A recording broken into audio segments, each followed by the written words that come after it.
Hello guys, তোমরা সবাই কেমন আছো? আশা করি ভালো আছো। আমিও ভগবানের কৃপাতে ভালো আছি।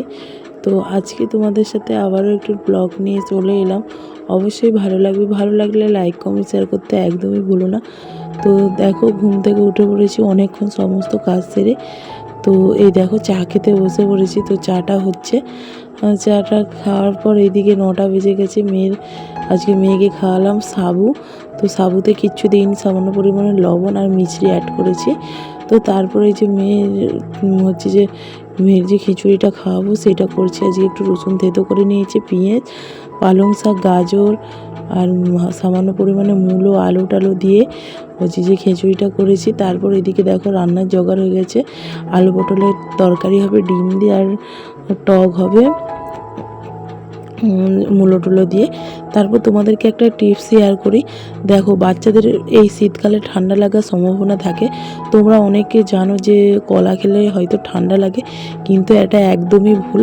কলাকে তোমরা কেমন করে খাওয়াবে, যে তোমরা যতই খাও না কেন ঠান্ডা লাগবে না। এই দেখো, কলাকে ভালো করে এরকম একটা কাঁটা চামচের মাধ্যমে ভালো করে এটা ঢুকিয়ে ভালো করে এরকম পুড়ে নিতে হবে। ভালো করে পুড়িয়ে নিলে এই যে ঠান্ডা ভাবটা থাকে কেটে যায়। তারপর এরকম ম্যাশ করে খাওয়ালে, এই দেখো এরকমভাবে পুড়েছি। তো এরকমভাবে পুরোটা হবে। তো তারপর ঠান্ডা হয়ে যাওয়ার পর ভালো করে ম্যাশ করে খাইয়ে দিতে হবে। এতে কোনো ঠান্ডা লাগা তো সম্ভাবনা নেই, এতে আরও উপকারিতা আছে। তো তারপর এইদিকে দেখো আলু পটলের তরকারিটা তুলে দিয়েছি। তো যেহেতু উনুনে রান্না করছি আজকে, বেশি কিছু করব না, সেই জন্য উনুনেই রান্নাটা করছি। নাহলে এই কদিন উনুনেই রান্নাটা করছি, মানে বেশি কিছু বলতে আজকে সমস্ত কিছু উনুনেই করছি। অন্যদিন গ্যাসে আর উনুনে হয়। তো যেহেতু আজকে অল্প তরকারি, টক আর ডিম দিয়ে পটল দিয়ে ঝোল হবে, সেই জন্য আর কি উনুনে করে নিলাম। তো এটা যেহেতু দোপাকা উনুন, এক পাশে ভাত গ্যাসের মতন, এক পাশে ভাত আর এক পাশে তরকারি, বেশ তাড়াতাড়িই হয়। তো আমার বেশ হেল্পফুল হলো। তবে এবারে জ্বালনের সমস্যা, জ্বালন থাকলে হু হু করে জ্বালা হয়ে যাবে। আর আমাদের তো আর সেরকম জ্বালন নেই, জ্বালন কিনে জ্বালন দিতে হবে। এই দেখো আলু পটলের তরকারিটা ভালো করে কষিয়ে নিচ্ছি সমস্ত কিছু মশলা টশলা দিয়ে। তারপর তোমাদের সাথে কথা বলতে বলতে আমার একটা কি বলো তো হ্যাবিট হয়ে গেছে, যে তোমাদেরকে এখন সমস্ত কিছু কাজ করলে মনে হয় যে যা আমার ভিডিওটা করা হলো নি, কি করা হচ্ছে নি। তো মনে করে আবার ভিডিওটা চালু করি। তো দেখতেই পেলে মূলো টুলো কেটে রেখেছে, তো মূলো দিয়ে টক হবে। মূলো আর এইদিকে চুনা মাছ আছে, চুনা মাছ দিয়ে টক হবে আর কি। তো এই দেখো জল দিয়ে দিলাম, জল দিয়ে এটা ঢাকা দিয়ে দেবো সিদ্ধ হয়ে যাওয়ার অপেক্ষায়। এক পাশে ভাত হচ্ছে, ভাতটাও মনে হয় হয়ে আসছে, ওটা দেখতে হবে। তো এই দেখো ভাতটা দেখছি যে আরেকটু বাকি আছে। তো এই দেখো আরেকটু বাকি আছে, তাই জন্য একটু হয়ে যাক, তারপরে একবারে নামিয়ে দেবো। তারপরে এইদিকে দেখো টকটাও হয়ে গেছে, সমস্ত রান্না কমপ্লিট হয়ে গেছে। তো টক খেতে কার কার ভালো লাগে অবশ্যই কমেন্ট করবে। আমার একদমই ভালো লাগেনি টক, বিশ্বাস করো আমার একটুকুনো টক ভালো লাগেনি।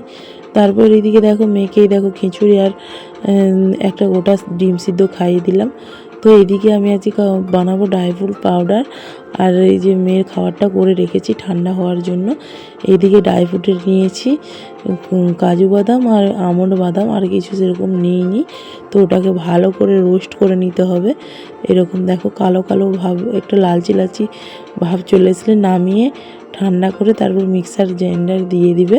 তো এই দেখো এরকমভাবে ভাজাটা হয়েছে, তোমরা দেখে নাও।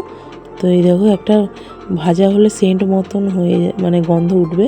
তারপর এইদিকে দেখো আমি এরকম ছোট ছোট লাড্ডুর মতন করে রেখে দিয়েছি। সমস্ত খাবার এটা অ্যাড করে দেবো, ভালো হবে। তো তারপর এদিকে মেয়ে দেখো খেলা করছে সন্ধ্যাবেলাটায়, আর আমরা সবাই মিলে টিভি দেখছি। আর ও এদিকে দেখো আমার সমস্ত কিছু নেল পালিশ টিলিপগুলোকে ঢেলে বসে আছে।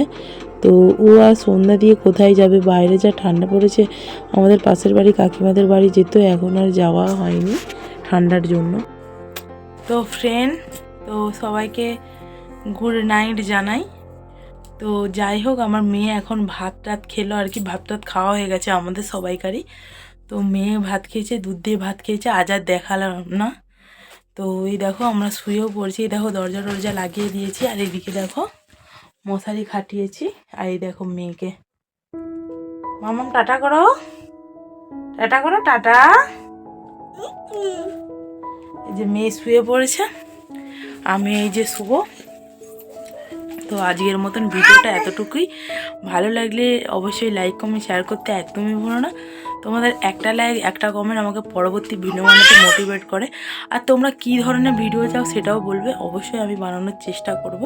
তো সবাই ভালো থাকবে, সুস্থ থাকবে। চলো টাটা।